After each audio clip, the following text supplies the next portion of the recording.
first of all, how are you? I'm so grateful for having you here and that you are willing to share your thoughts with us, even under these very sad conditions. And of course, we would have loved to have you here in person, but we are really, really grateful for your willingness to be with us tonight. Thank you. So how are you? The gratefulness is mutual, by the way.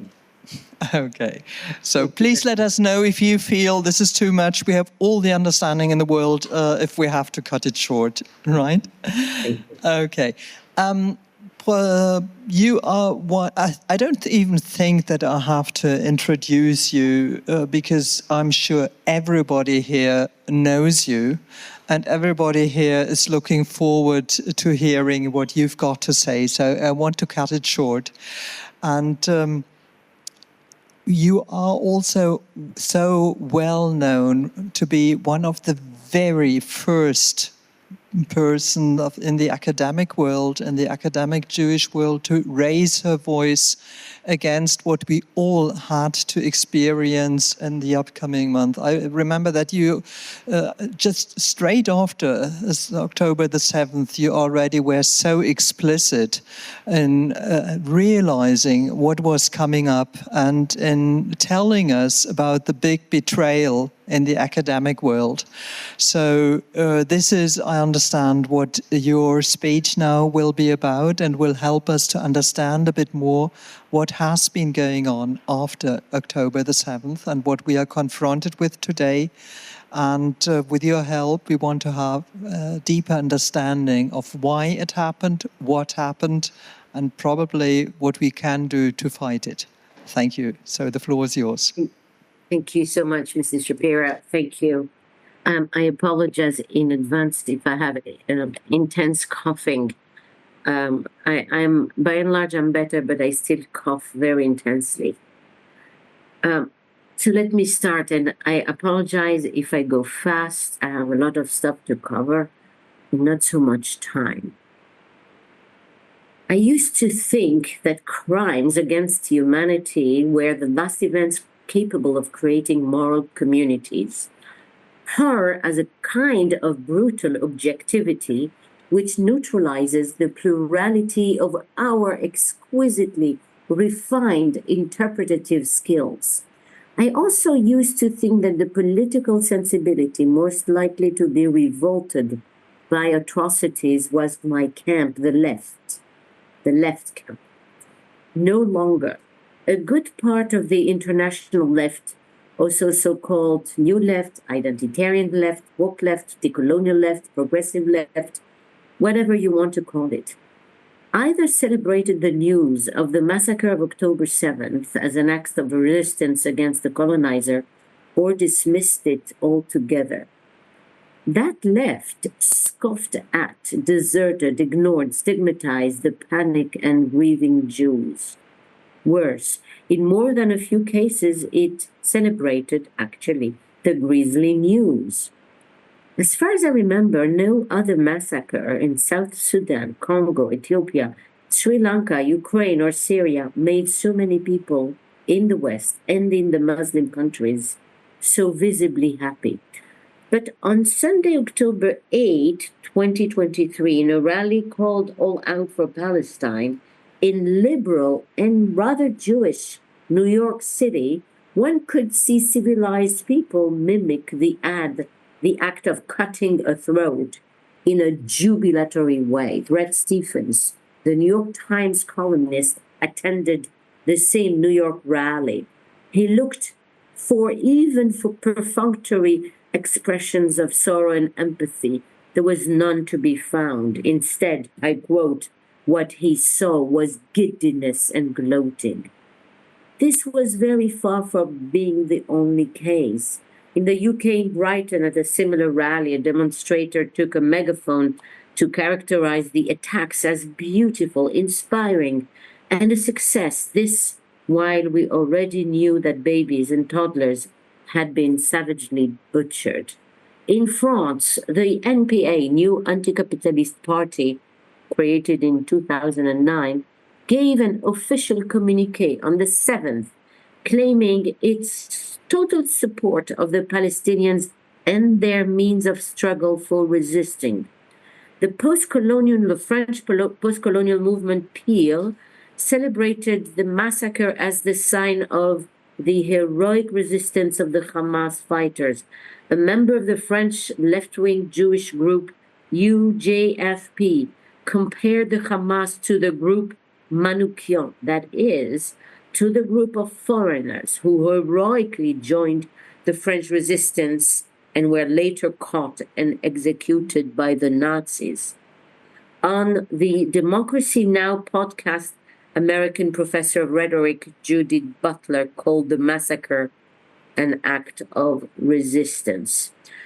And among the hundreds of pronouncements I've read, I find this one perhaps most illustrative. It is expressed by Andreas Malm, green activist and a respectable Swedish professor of human ecology at Lund University in Malmö, Sweden.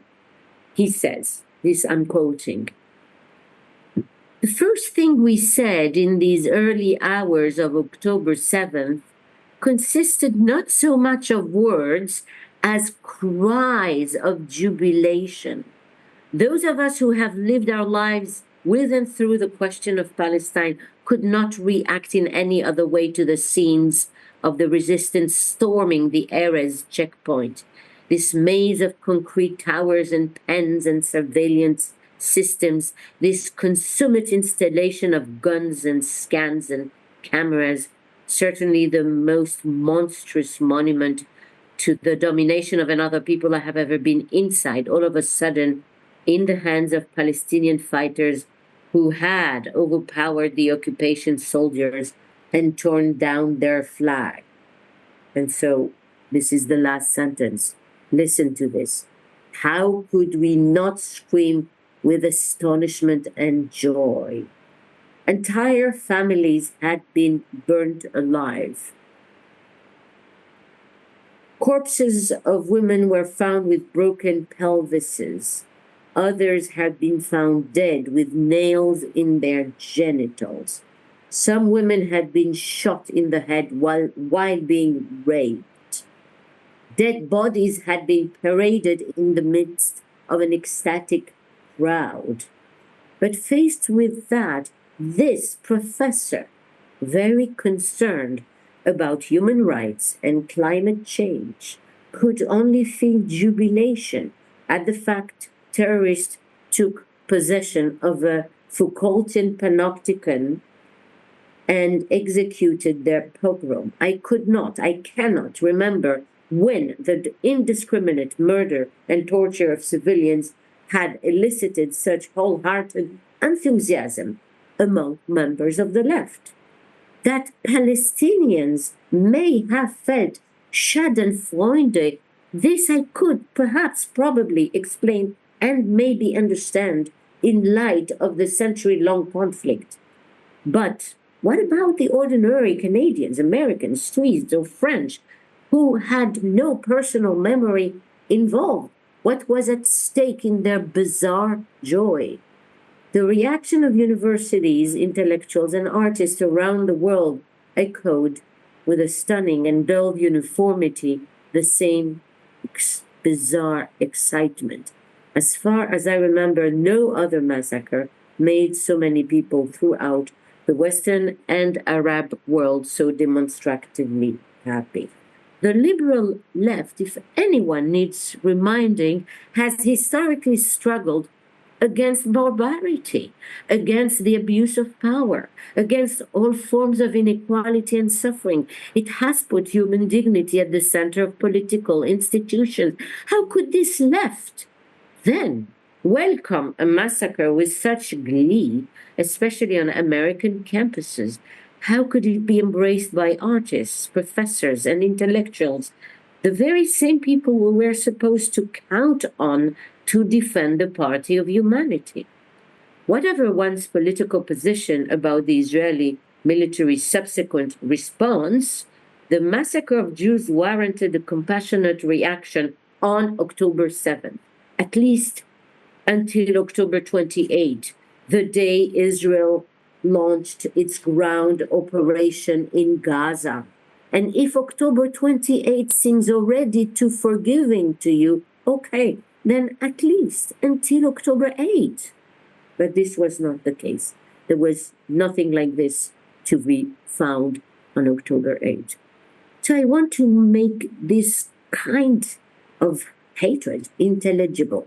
Hatred, especially when it violates the elementary norms and forms of humanity, finds its source in modes of thinking and perceptions of the world which must be analyzed soberly. I do not think it is a good idea for us, that is, people very concerned with anti-Semitism, to simply go around denouncing anti-Semitism. We need to understand its mechanics and its logics. So I want to understand this spectacular lack of compassion. And this is all the more so that since the 18th century, compassion has become the key element of our moral vocabulary. Since Jean-Jacques Rousseau, Schopenhauer, and Darwin, there is a large consensus that compassion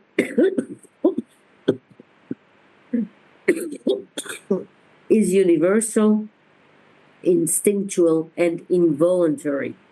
The objects of compassion are typically people who have been physically assaulted, maimed, and suffer pain.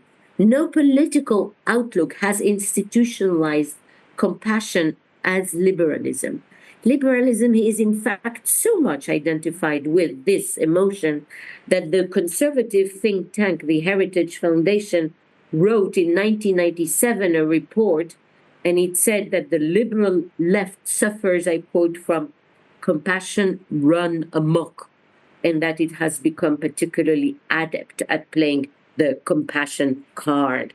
Compassion is indeed a key emotion differentiating between the right and the left political sensibility. In a major essay on cruelty, French philosopher Paul Zavatsky articulates my question. The inscription of pity in the human nature gives rise to the specifically social enigma of its disappearance. Compassion is so natural that when it disappears, especially among the group of people which profess to have plenty of it, becoming uncompassionate is enigmatic. That so many members of the progressive left lacked so demonstratively any compassion on the first few days after October 7th is enigmatic. Zavatsky situates this enigma at the interface between the psychic and the historical. He's entirely right. The threshold between the psychic and the historical is, I believe, best investigated by the combined insights of the sociology of culture and the sociology of emotions, my two fields. So my question is this one. How does an emotion considered to be instinctual, forcefully encouraged in our education system, forcefully identified with a specific political formation, come to be suppressed by that political formation, not as a failure at all, but precisely as a performance of its own morality and not against it? So that's a difficult question. I hope you understood it. I don't think the left thinks it lacked any morality on that day. I think it thinks that it displayed it on the contrary. That's the question that we need to respond to. So to address this question, I suggest we treat the progressive left as a group with its own system of belief symbols and narratives and meanings, like any exotic, I would say, any exotic tribe, which needs to be deciphered, which has its own explanation of the social world and its own emotional orientations to it. So I started with researchers in social psychology and tried to understand when is compassion absent. And social psychologists found that compassion is hindered in three circumstances: when the distance, when the person who is hurt or who is suffering is perceived to be very distant, that is, a foreigner, much less close to us. And two, when the person who suffers is perceived to deserve their suffering. And three, when the suffering person is perceived as powerful. So we should assume that we should look for a response to our question in ideologies that make Israelis strangers, that make them quite responsible for their fate, and quite powerful. But we must also understand how and why the lack of compassion is experienced as a performance of morality. That is a much more difficult task. So, what the great Austrian essayist Jean Améry called virtuous antisemitism must be explained not by antisemitism itself, but by a much more circuitous way, by the ways in which it is a performance of virtue. That's what we need to explain, how these people feel themselves virtuous and moral. And so, but before I turn to the analysis of how antisemitism has become virtuous, I want to proffer a caveat. And this is my caveat. I mean, undoubtedly, Israel's disregard for international law and the tightening of its oppression of the Palestinian population in the last decades are not foreign to the critique of Israel. And I would not want to turn the analysis of the bankruptcy of the global left into my willful ignorance of the role Israel has played in the negativity towards it. Netanyahu is foolish and brutal, and his deliberate refusal to continue the Oslo process cannot be ignored. But this cannot also possibly be the whole and only story. China or Russia violate human rights as a matter of routine and do not in any way provoke the same radical hatred. The Syrian civil war and the deadly crackdown of Bashar al-Assad is responsible for more than 500,000 dead. The Ethiopia-Eritrea war between 1998 and 2000 caused around or more than 70,000 deaths. More mind-numbing is the Democratic Republic of Congo, which since 1996 has experienced 2 wars, ongoing violence resulting in 6 million deaths and the displacement of almost 7 million people. So, these seem to me as, atrocious events, and they have not warranted the kind of world indignation we have seen since the Gaza, since the October 7th. So some would object that none of these countries are strategic allies of the USA and thus do not elicit the same indignation which an ally of the West provokes. But I don't believe in this argument at all. Turkey or Egypt are American allies, and yet they practice severe violations of human rights, and in the case of Turkey have severely repressed the Kurds. Neither Turkey nor Egypt have remotely provoked the kind of moral indignation which Israel alone seems to be able to produce. So, however vile the Israeli occupation may be, it is comparable to other vile events in the world, to other violations of human rights. And moreover, this occupation is embedded in a very complex history of war between two populations.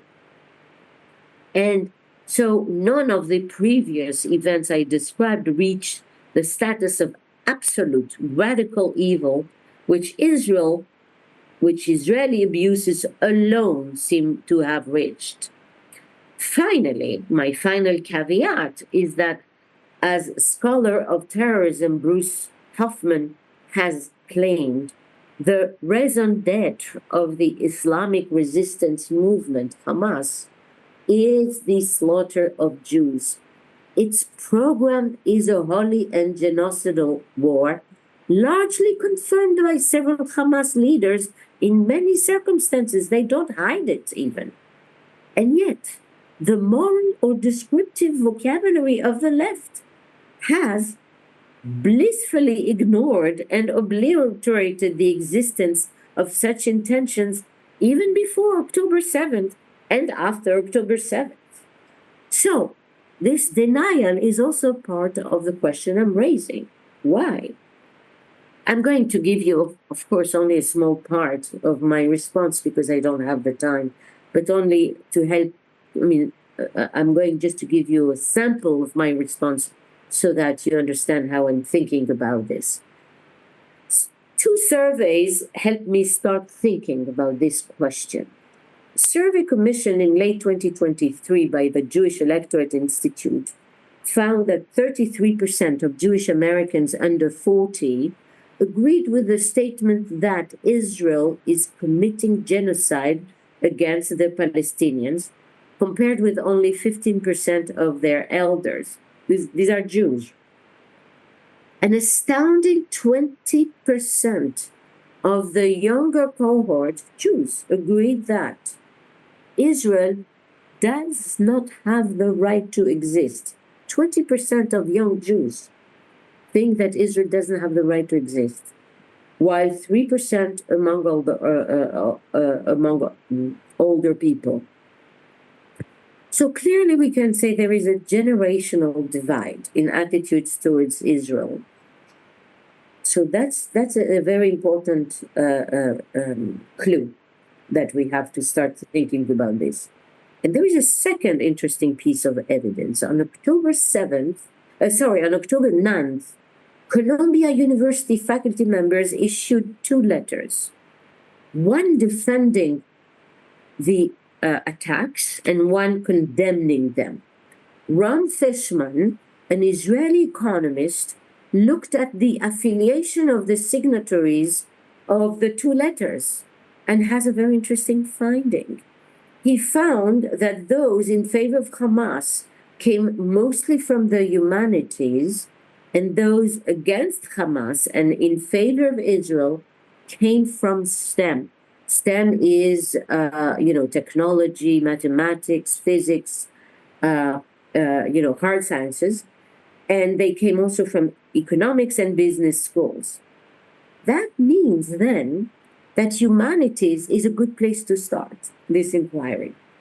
And in fact, if you look, there's a wonderful book by Bruno Chawat, which confirms the intuition that what is called French theory, which has spread over American campuses for the last 40 years, French theory entertains an affinity with anti-Semitism.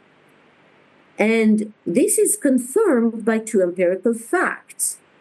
One is that American campuses have been a prime site for the expression of an anti-Semitism never seen before, so much so that it has received its own name, campus anti-Semitism, and the fact that many proponents of theory, like Judith Butler, Donna Haraway, and so on, have directly expressed their profound antipathy towards Israeli victims and a relative endorsement of October 7th massacres. So when I say theory, what I refer to is a complex body of theories, and I refer to them as a style of thinking. In her well-known Philosophy in a New Key, Susan Langer suggested that, in fact, we can put together different theories through their style. And she says it is the mode of handling problems rather than what they are about that assigns them to an age. So French theory is, I think, a very definite style of thinking. It is a way of designating and naming problems, as well as a certain way of handling problems. It is thereby to this style, rather than to a set of theories per se, which I refer to. And this helps me salvage theory. And also to say, I want to say also that I'm going to say that theory in itself does not have a direct causal relationship to what happened on October 8th. Rather, what I'm going to say is that it was a fertile terrain for other ideas, other cultural models to come in and create and change really moral perceptions and moral intuitions. So I have to be very fast here, but I will say simply that theory is a throw all bag mixing postmodernism, post-structuralism, deconstruction, which, despite their many differences in their philosophical premises, have two strong elements in common: their rejection of the values of the Enlightenment and a fervent anti-Occidentalism. And possibly this was a reaction to the colonialism of Europe and America, but it will remain one of the most astonishing pieces of intellectual history that thinkers commonly associated with the left, the kind of left that was produced by French theory, was deeply influenced by radically anti-democratic figures. And so I think French theory was influenced by four key anti-democratic figures. The Marquis de Sade, after which sadism was rightly named, and whose novels celebrated cruelty. Nietzsche, who never hid his profound antipathy towards democracy and vowed a healthy contempt for the moral categories of good and evil. Martin Heidegger, who used metaphysics to formulate a thorough rejection of modernity and can be interpreted as a philosophical endorsement of the Nazi ideology to come. And finally, Carl Schmitt, the Nazi legal thinker who repudiated liberalism's hypocrisies and weaknesses in favor of a more muscular political regime based on the division between friend and foe. What these unlikely candidates for French theory have in common was their visceral, uncritical, wholesale rejection of Enlightenment values, of liberalism, of technology, and of democracy and the Western world. Intellectually, this was made possible by the equivalence it drew between the key values of the Enlightenment, that is, the Enlightenment itself, and the colonial and imperialist search for domination of the West. And so I cannot go into it, and I will simply say that when I examined theory, I have found that it has four intellectual characteristics. One is what I call pantextualism. That is the view that society is a set of texts whose meaning is unstable, and the interpreted has a lot of authority and power in teasing out the meaning of these texts and in looking for the voices that are repressed by the texts. That's the main strategy of this type of reading. Second is what I call powerism. Powerism is the view that power covers the totality of social practices, that power exists everywhere, and in that respect it is very different from Weberian or Marxist notion of power, which was verifiable, falsifiable, and Weber and Marx differentiated very clearly between people or groups or entities who had power and those who did not have power. But powerism, mostly inspired by Foucault, in powerism, power was everywhere. Third category is what I call supercritique. Super critique is critiquing not only whatever is reactionary or regressive or oppressive, but it's actually also critiquing progress. So, you have heard of this thing, pink washing, greenwashing, art washing, and so on and so forth. So the idea here is that a country that protects the rights of homosexuals like Israel is actually only pink washing. It is only hiding its deeply regressive tendencies, and in fact, it deserves to be far less endorsed by gays than Hamas, who actually has killed a gay person. So that's the reasoning behind super critique. And finally, the fourth concept is the one I call traveling structures, where this idea that structures explain oppression, that they have no agents, structure make people have no choice, no capacity to decide, and that structures can also travel, that that they can travel in the sense that, for example, colonialism is a structure that can travel and replicate itself. So structures can replicate themselves, and so on and so forth. So these type of deconstructive reading viewed itself invariably as radical. As practitioners of this type of theory are fond of saying, they say, deconstruction is disturbing, disruptive, it unmasks, it subverts, it dismantles, it exposes, it challenges, and to use a favorite word used by them also, it is a scandal. So hermeneutics became a performance of contestation and resistance, which contain themselves the emotional experiences of outrage and denunciation, the drama of provocativeness, and the upturning of hierarchies. So I want to say 4 points here that emerge from this first. So the first is that all these concepts and methods replaced history and reduced social processes to elegant concepts such as surveillance, gender performance, or Orientalism. In providing highly coherent and highly also ahistorical grasp of reality, they came to constitute literally a new reality in Peter Berger and Thomas Luckmann's sense. And what I mean by this is that these meanings became highly institutionalized in academia, which is as institutionalized as the church.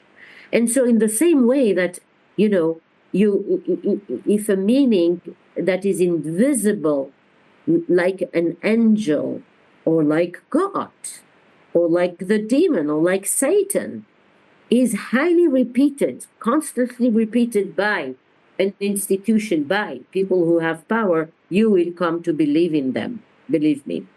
And not only to believe in them, but it becomes reality.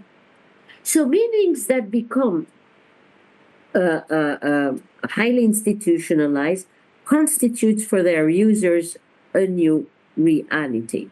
Theory changed reality because structure, power, surveillance became lived by their practitioners as a new invisible reality, quite similar to religious reality. My second point is that the contextualization of social life and powerism traveled to a wide number of disciplines in the humanities and to social sciences like sociology or anthropology, and transformed knowledge into an ongoing form of critique.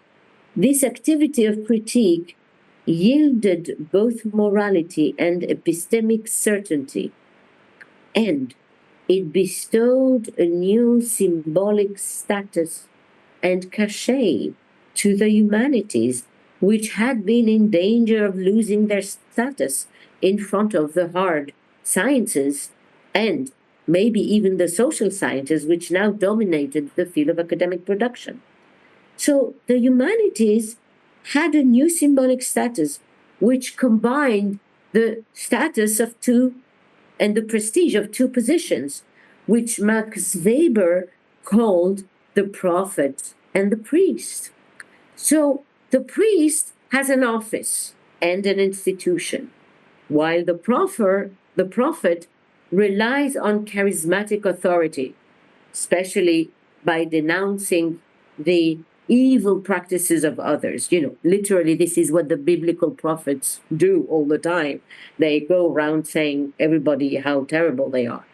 So the modern prophets of theory spoke from the tenured positions of academia, using the power of powerful institutions to exercise a great deal of cultural power and exercise charismatic power in their moral denunciations.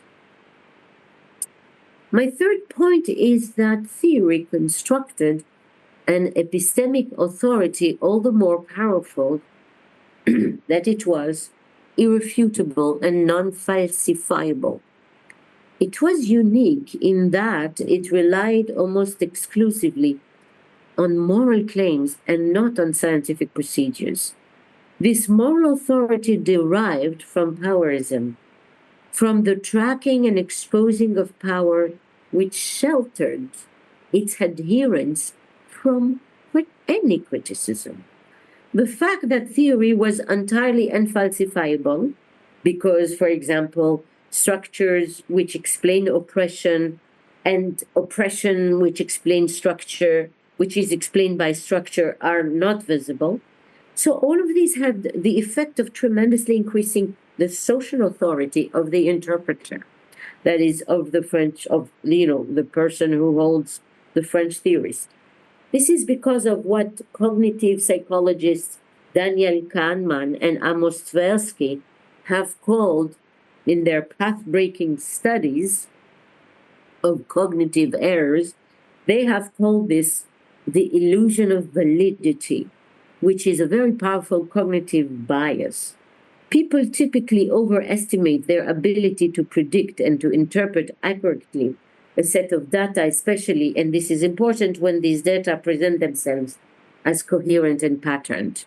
The clearer the pattern, the more seemingly coherent it is, and the more sure of themselves interpreters are of their own predictions. So theory provided a great deal of illusory validity.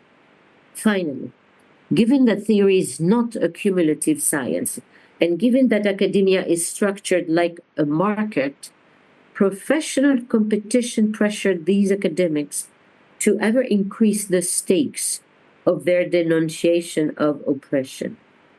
To respond to market pressures which compelled to differentiation and distinction, theory needed to incessantly raise the stakes of interpretation, discover ever more suppressions of previously silenced voices.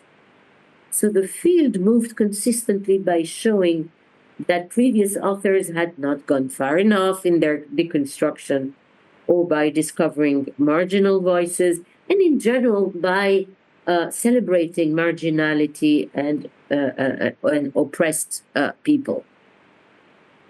Scholars competed by increasing the performative act of morality, each new interpretation needing to be more moral than the previous one in tracking an undiscovered oppression. Radicality thus contained a very big institutional reward.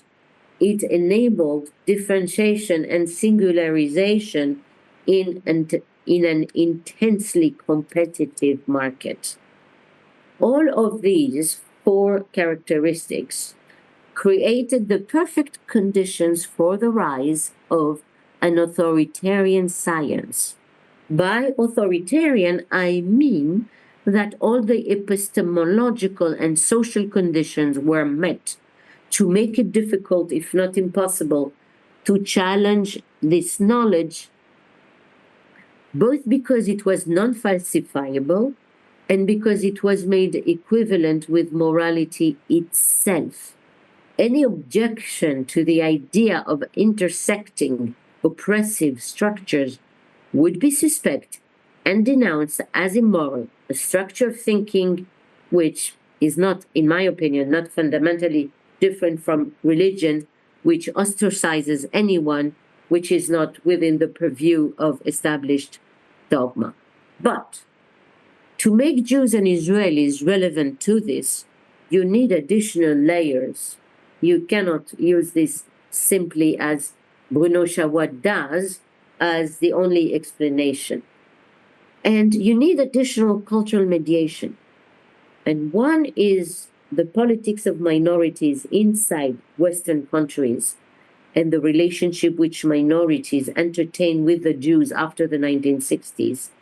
And the second process is a much broader geopolitical process, which concerns the fact that the dominance of the West has been increasingly questioned by formerly colonized countries, but not only, also by political powers like Russia, China, and Islamic movements which pretend to defend these anti-colonial or post-colonial causes.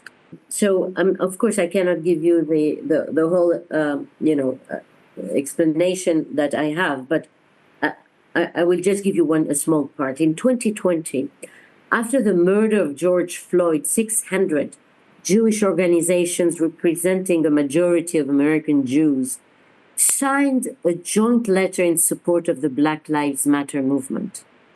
The heart-rending letter read, "We speak with one voice when we say univocally, Black Lives Matter. We support the Black-led movement in this country that is calling for accountability and transparency from the government and law enforcement. We know that freedom and safety for any of us depends on the freedom and safety of all of us." This letter may have reflected the fact that Jews had long identified with the Black struggle for civil rights, or simply that Jewish organizations insisted on expressing their moral indignation. Less than 3 years later, on October 7th, most chapters of Black Lives Matter either remained silent or sided with Hamas. How could two groups which had had so much in common part company? I found it personally the most painful, maybe, aspect of this entire story. Jews and African Americans came to be separated by at least 3 key social processes. From the 1960s onward, Jews' social mobility was much faster than that of any other minority, Black people included. As racialization of Jews and discrimination against them weakened after World War II, just because the Shoah made it more difficult to be blatantly anti-Semitic, the quota system for Jews also dwindled, and by the 1970s, it had disappeared from universities. So the institutional basis of anti-Semitism in the USA became weaker than that of racism against African Americans, which was grounded in much more powerful institution of slavery. So it was easier for Jews to overcome the racist bias against them. Class mobility and position thus drew a wedge between two groups who had been previously similarly victimized by racism and had had built a very strong alliance during the civil rights movement. The second factor is that as a minority, Jews defended liberalism, while the African American community needed the legislation of affirmative action to fight racism. I think they were right. I think African Americans were totally right not to count on the fairness of white institutions. But for this reason, Black people initiated a much more radical and at times separatist identity politics and found in it a more effective way to achieve equality, while Jews tended to privilege procedural universalism and to respect the kind of American institutions and what they stood for. And Jews tended to believe much more in the fairness of institutions and of blind proceduralism.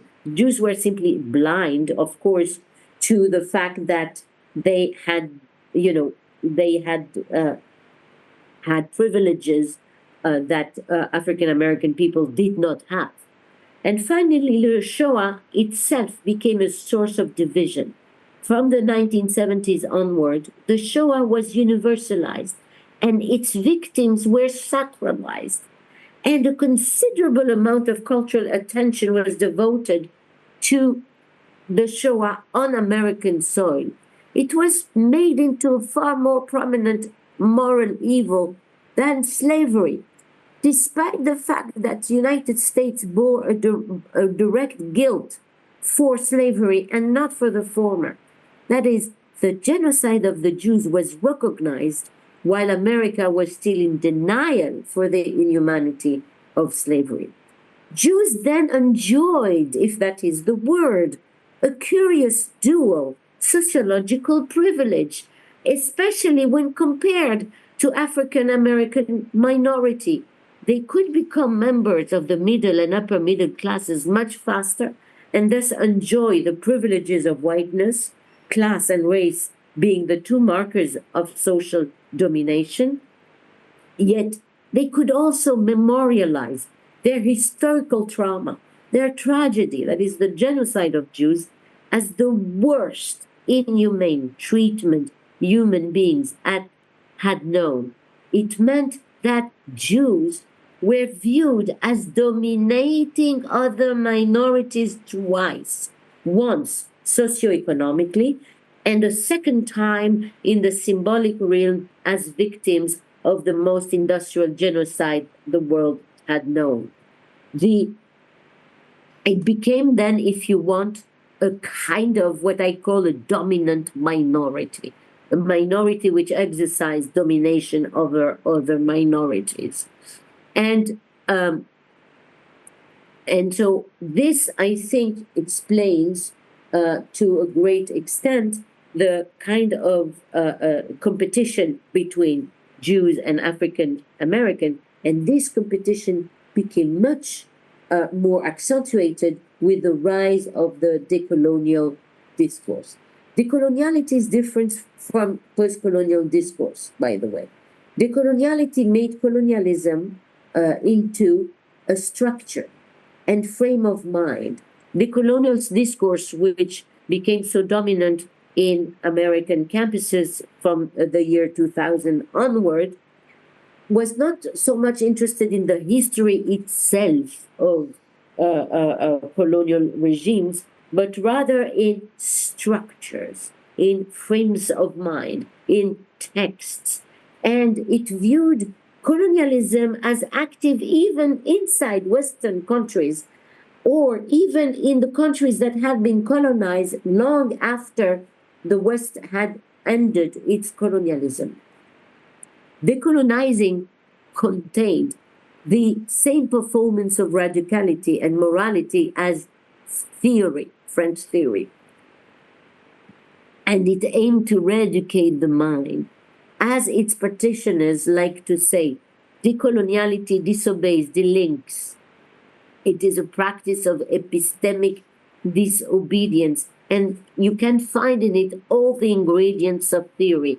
It is the shift to culture, to text. It is the projection of abstract concepts on reality, the ahistoricism, the powerism, the dichotomy between power and oppression, the ontologized West as a vast structure of evil power redefined as white, the propensity to use a romantic vocabulary of disobedience and resistance, the use of highly abstract concepts and mostly traveling structures. What do I mean by this? Colonialism was no longer an event, not a history. As the Nigerian sociologist Peter Eke put it was a structure. And in becoming a structure, it became something that could outlast itself for very long, making colonialism into an ongoing event, something that was happening long after it was over. As one of the proponents of decolonialism put it, it was not only the act of conquering the land, but it was a state of mind. Of course, which means that you could project that state of mind on anybody. Patrick Wolf, a historian credited for having founded the field of settler colonialism and for having called Israel a colonial state, and a settler colonial state, called settler colonialism an ongoing structure, not an event. If it is a structure, then it means that that same structure can be duplicated from context to context, formerly colonial or not. In fact, the very notion of context becomes irrelevant, since a colonial structure can travel from past to present, and from a colonial state to a non-colonial state. In fact, America, inside just the United States, is thought to be a colonial state, inside itself, I mean. And so this is because coloniality replicates itself through time and through widely different geopolitical contexts. Kwame Nkrumah, the anti-colonial leader and first president of Ghana and first theorist of neocolonialism, characterized it as the modern attempt to perpetuate colonialism while at the same time talking about freedom. In other words, all these people think that, history no longer mattered. Facts no longer really mattered. You could live in a country that was free and yet, call it also colonial. I cannot, to my regret, show to you how something very similar, how the story of the Afro-American community and the Jewish community in America replicated itself in France. But let me wrap this thing about America.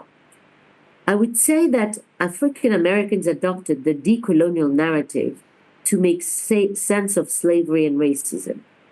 They also conceived a strong affinity with Palestinians even before the word apartheid was used to characterize Israel.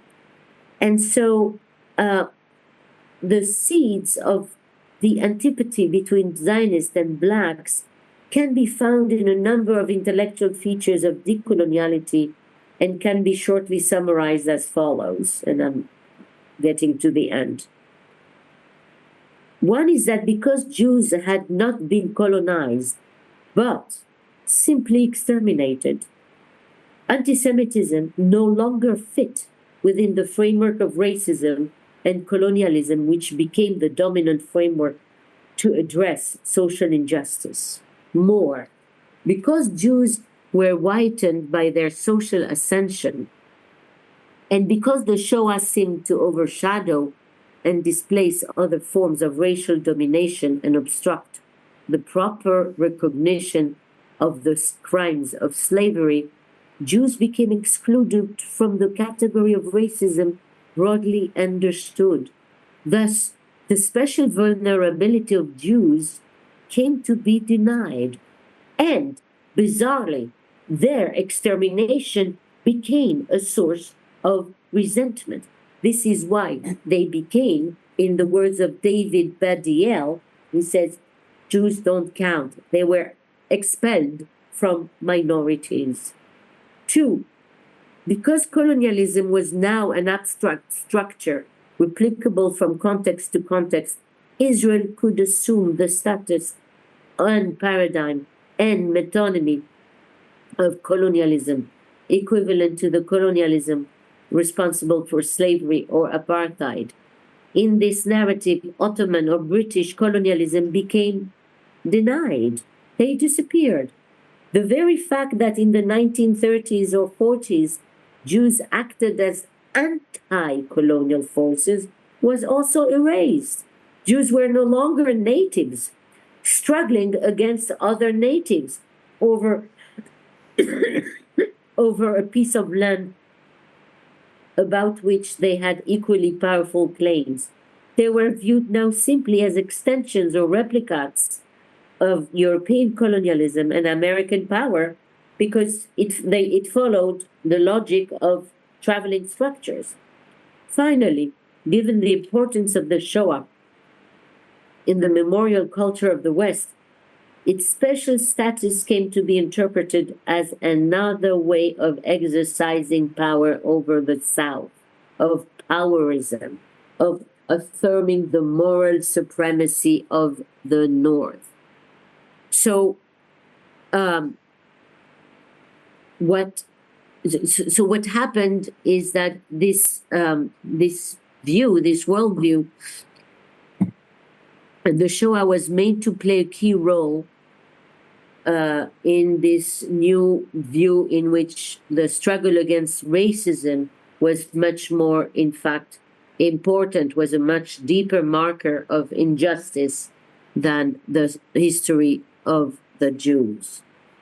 And you know what I meant to say before is that exactly the same story happened in France with the Muslims in France, and the reason why it's a shame I cannot really speak about this, it is because the story of the Muslims in France highlights much better the connection between the left and the Muslims, as well as the geopolitical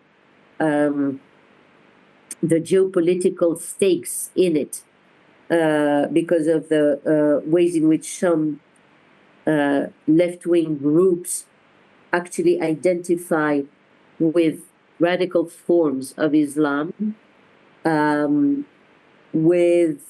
the ways in which also I wanted also to, I could have spoken also about the ways in which Iran and groups that are funded by Iran have used very consciously, very strategically, the anti-imperialist, the anti-colonialist rhetoric of the left to precisely cultivate its links with the left.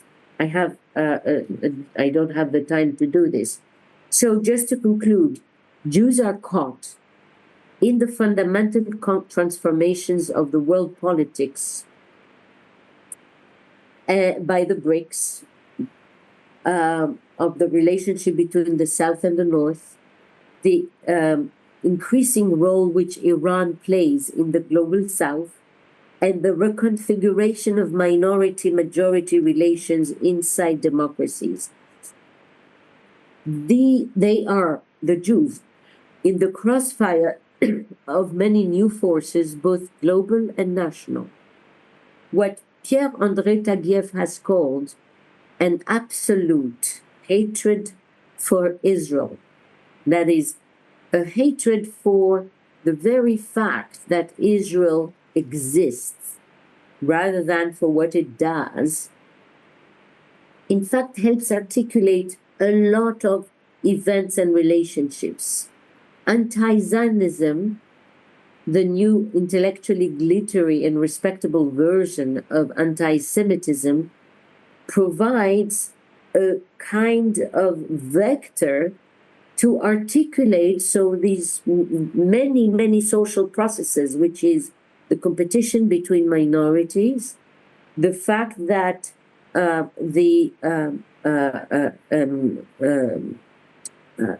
immigrants have replaced the proletariat, the fact that Iran not only Iran, also other countries have slowly infiltrated, in fact, many left-wing organizations and used Soviet propaganda to establish themselves inside the rhetoric of the left, all of these have made anti-Zionism an ideology which presents itself as the ideology of humanity, morality, order, and law, in short, as virtues. When the Enlightenment and its virtues have been meticulously deconstructed and rejected, anti-Zionism has become the sole virtue of those deprived of genuine moral orientation. Never has morality been so hostile to the good as on October 8. If it is to survive as a plausible utopia, the left needs to urgently examine its unchecked, virtuous anti-Semitism and reconstruct its notions of justice and memory. After October 8, this task has become more urgent than ever. Thank you.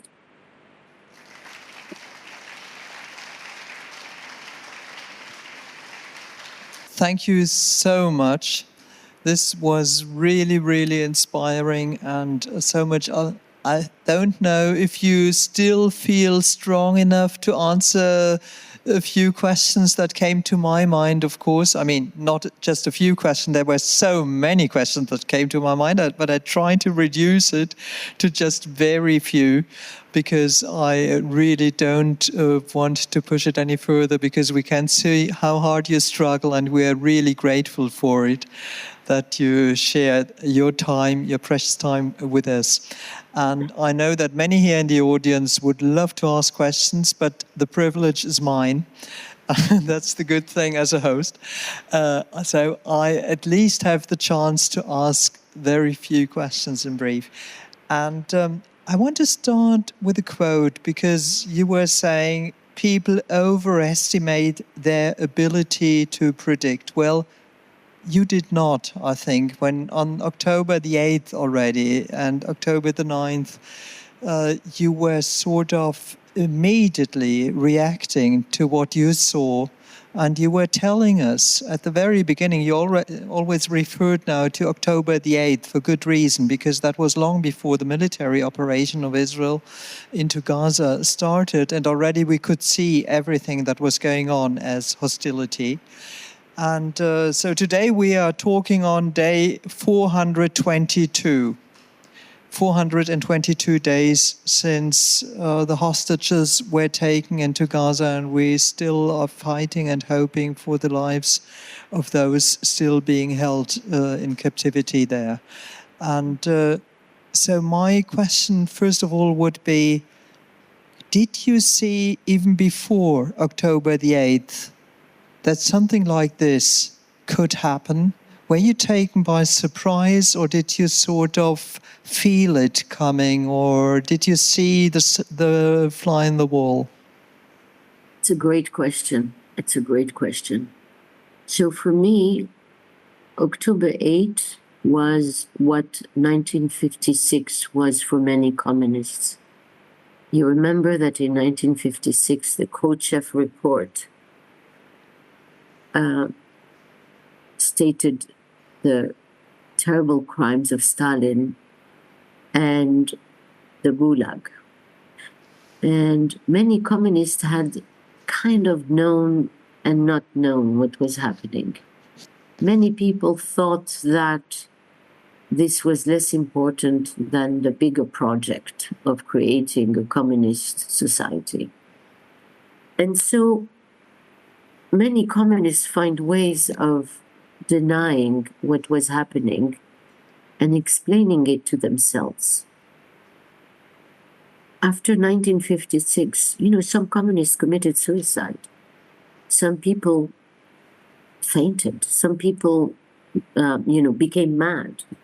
So I did not become mad, but I want to say that it was a shock for me. And it was a shock of a similar nature, because it's not that the evidence was not there before, but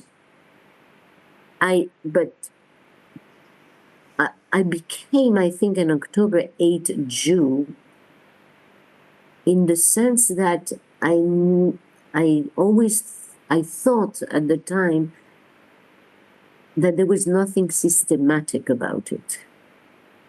And that I think what shocked me profoundly on October 8th was the highly synchronized nature of the reaction. It was worldwide.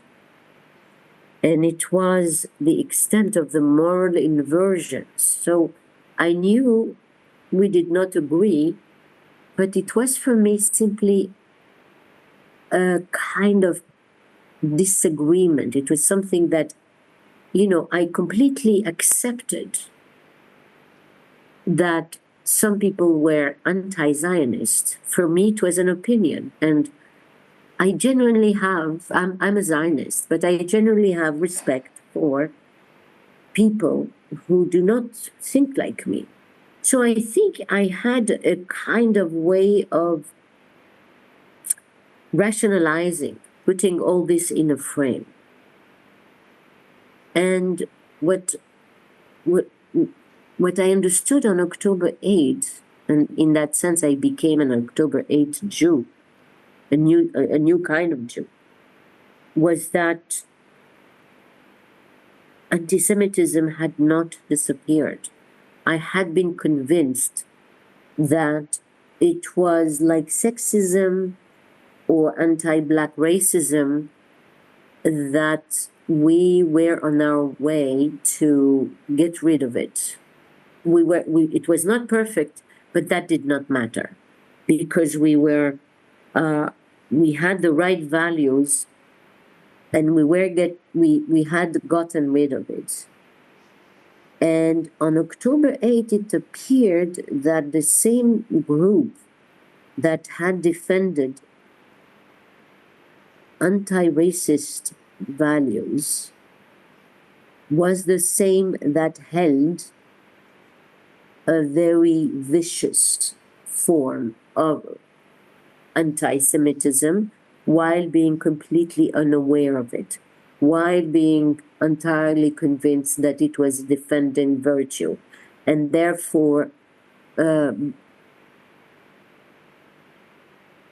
what was shocking was the type of moral inversion. The reason why I could no longer attribute the differences I had with some people to simply a difference of opinion was the type of moral inversions I discussed at the very beginning. Was that they celebrated actions which I found, and many others found, barbaric, which are crimes against humanity. And I think also something changed in the language of the left.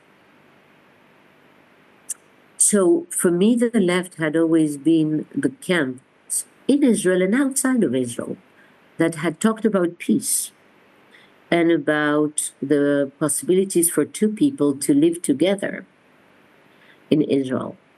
That left changed its rhetoric and language. It became a language of war, and it became eliminationist. That is, it became much more explicit in its desire to simply eliminate the Jews from Palestine or Israel.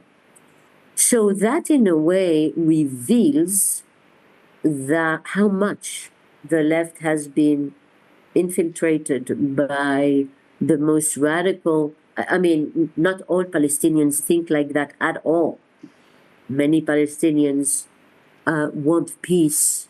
I mean, I say many, I don't know about many. Some Palestinians want peace, for sure.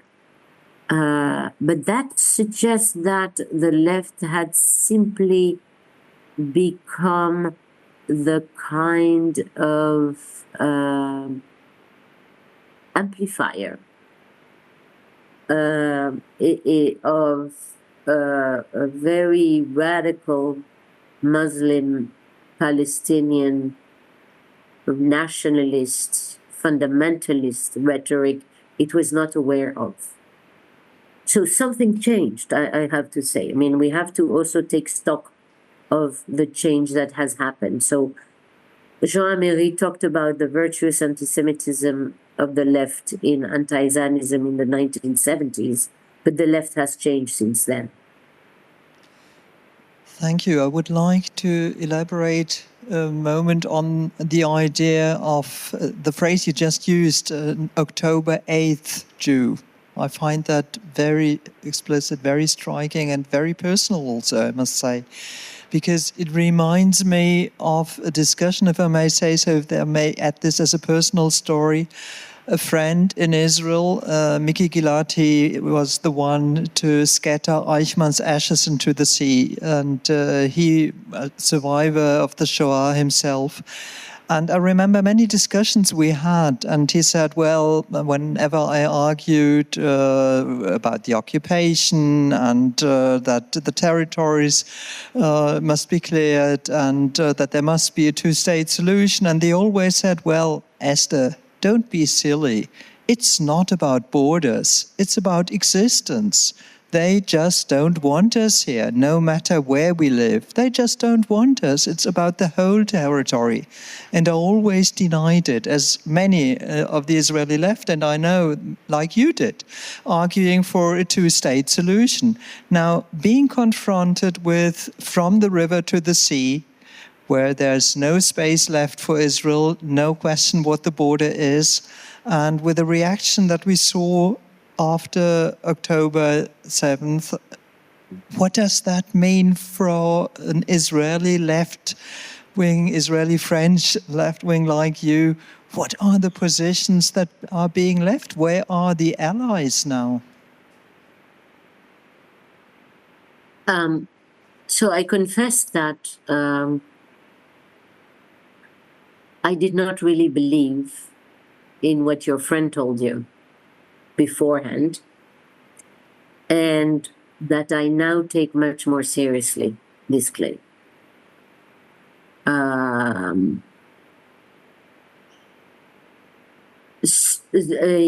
Because I think, you know, being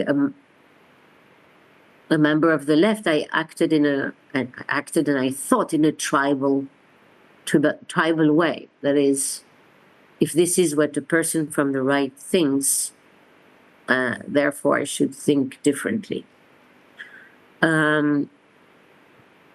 Listen, I don't think Israel can live eternally in a state of war. This would be immoral for the Palestinians, and it would be simply a recipe for disaster at some point or another. No country can live like that eternally, I think. Either it disappears at some point, or the war has to stop. So that has not in any way changed my view that war is the worst evil, and that peace is to be sought at all, not at all cost. But it certainly will not be in the same way as before. I don't know exactly what kind of peace can be put forward, but the two populations are so traumatized that it will not be the peace that would have been gotten in Camp David in 2001 had the Palestinians accepted the offer of 96% of the territories and 4% of Israel. And this is an offer they rejected.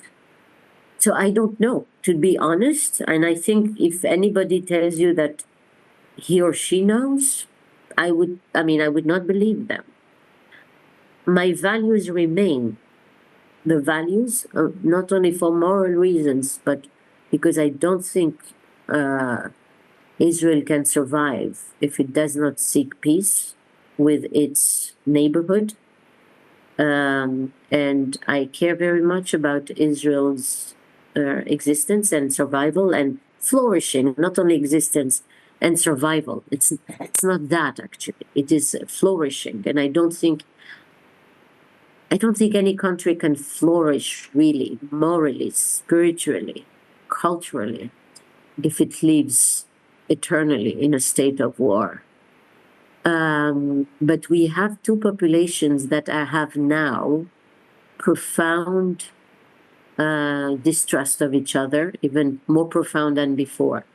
I think Israel should be involved in a Marshall Plan to reconstruct Gaza, and that Israelis should be deeply involved in reconstructing Gaza and helping Palestinians reconstruct what they can from this land, in this land, with other Arab countries and the Western world.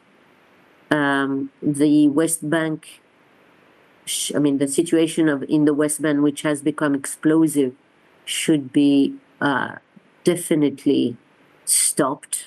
And I hope that Trump has the power to, although, given who he has appointed, it could be that they give a green light to the extremists, supremacists, messianists, to continue terrorizing the Palestinian population. But so I think, what needs to be done right now is concentrate on the reconstruction of Gaza, concentrate on the question of what kind of political regime will be there, making sure that Palestinians of Gaza and Palestinians of the West Bank are much more intimately connected to each other, even though there are many Hamas people who resemble their Gazawi brothers, and change the education system of the Palestinians. I don't think we can envision anything if we do not uproot deeply the hatred of Jews, the anti-Semitism that is deeply ingrained in the Palestinian education system. So it can be done, but it's not going to be very slow, and it's not going to be very fast, I'm sorry. And there needs to be a very deep change in mentalities, maybe on both sides. I am hopeful, bizarrely, I am hopeful. But it will take time. Thank you. Well, when we think about Israel and what you just said, reconstructing Gaza seems as difficult as this will be, and building trust, trying to, develop some kind of Marshall Plan, as you said, and have some kind of roadmap which will lead to some kind of coexistence and to a better future. That is the one question. The other question, and sometimes I think this might be even more difficult, and this will be my last question to you, is how are we going to rebuild and to repair the damage that has been done to trust, the experience of betrayal that you and I may say we all have experienced, the betrayal of allies, of people we trusted, we thought we were fighting the same cause, and we had to understand that this was not true. And you were talking about the lack of compassion. This is something that is far more difficult to repair in a certain sense, because how are you ever going to trust those colleagues that you were working with, that you've been working with for such a long time again, that you thought you were working and joining forces for a good cause. How can this damage be repaired? So listen, I don't know. First of all, I don't know. I mean, I'm a scholar. I don't, you're asking very big questions that, again, I think no one has an answer for. I think, one thing I can say for sure, Palestinians need to change something about their perception of Israel. So I remember I had a very good friend whom I loved dearly, a Palestinian friend, an Israeli-Palestinian friend. And while we were friends, she thought that Israeli Jews were not her problem and that we were the problem of Europe and that we should go back, in fact, to where we came from. And at the time, I didn't take that seriously. I thought it was just the opinion of someone frustrated. And in a certain way, when you're Israeli and when you are very frustrated with the politics of Netanyahu and the ways in which the extreme right has deepened the distrust between Israelis and Palestinians, and you're very frustrated with them. So you even have empathy for her, for the sentiment, not for the thought, but for the sentiment of frustration and anger that she expressed. And so I did not take her seriously. I mentioned her to say I did not take her seriously. Now I understand her differently. I think, and we're talking about a very smart person, and also a kind person who is moral and who you and I would consider as a very decent human being on all levels. So now I understand that, in fact, she expressed the opinion of a great, of a significant part of Palestinian people. And that this was not only the expression of frustration, that this was the expression of a very elaborate political view. And the political view is that, and she's not, by the way, she's not religious in any way. She lives a completely free lifestyle. She's not Islamist. And so I think that means to me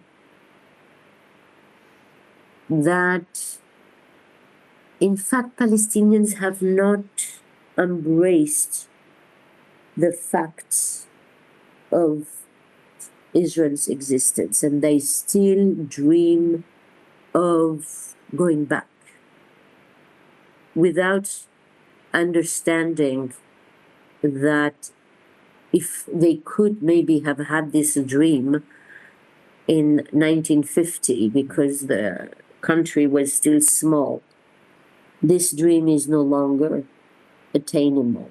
And so there is something about their political views which is highly impractical, highly impractical, disconnected from reality, and unable to accept, in fact, the sad fact of defeat. Military defeat does that. And this military, there has been military victories and military defeats all throughout history. This is how borders have changed all throughout histories, all throughout history. And there is a profound denial, I think, which I now understand, which I was not receptive to in the past, because I was too busy identifying with the Palestinian cause and feeling their pain and their frustration.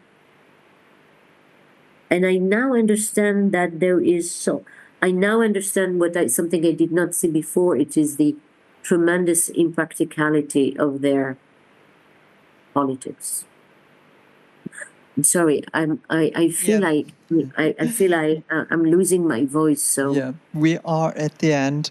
I was just trying to figure out how I could end with a positive notion, and I must admit it is very difficult. I really don't know how we could leave with an idea that gives us hope and that we are still filled with optimism. Maybe the only quote that fits. Oh, you have one? I will say something. I actually, I think they're, you know, I'm going to speak in a very simple way. I think there are two main ways to really make a change.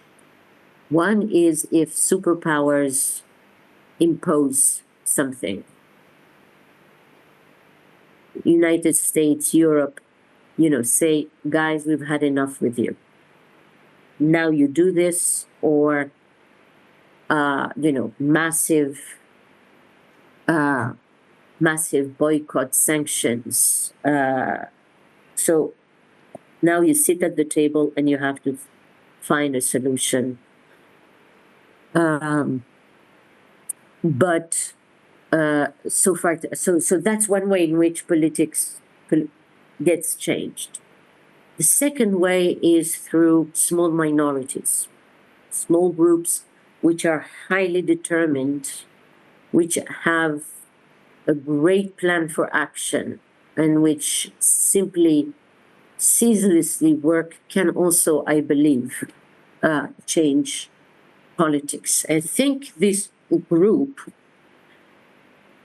is to be found among the non-utopian, highly democratic Palestinians and Arabs, other Muslims, and Jews, and Israelis, people who have, so it would have to be Arabs who are aware of Jewish history, who are empathetic with Jewish history, who are very committed also to change in their own country, who are committed to the values of democracy and peace. And the same for Israelis. It would have to be Israelis who are deeply empathetic to these stateless people, but which does not feel necessarily the burden of guilt. I think the burden of guilt that is, you know, this idea that we should go back to Poland to leave the place to Palestinians. So I do believe that if we managed to create a core group of Arabs and Jews and Palestinians and Israelis who have a plan to change the region, to change the education, to change the ideologies, it might take a generation, but it would work. Well, I'm very happy to hear that last sentence. I mean, I was happy to listen to all your sentences, but the last one sort of gave us hope. And maybe another hope lies in the quote that I already said, people overestimate their ability to predict. Sometimes maybe our predictions for the negative will be proven wrong. And what we see now is that the whole region is in turmoil, especially when we see the news of today in Syria and what is going on. Who knows what will happen next? We can't predict history, can we? And it was Ben Gurion saying, if you don't believe miracles, you're not a realist. So maybe this is true for what is coming next as well. We wish you all the best. We thank you so much for your time. Targishi Tov. And toda rabba. Thank you so much. Thank you. Bye-bye.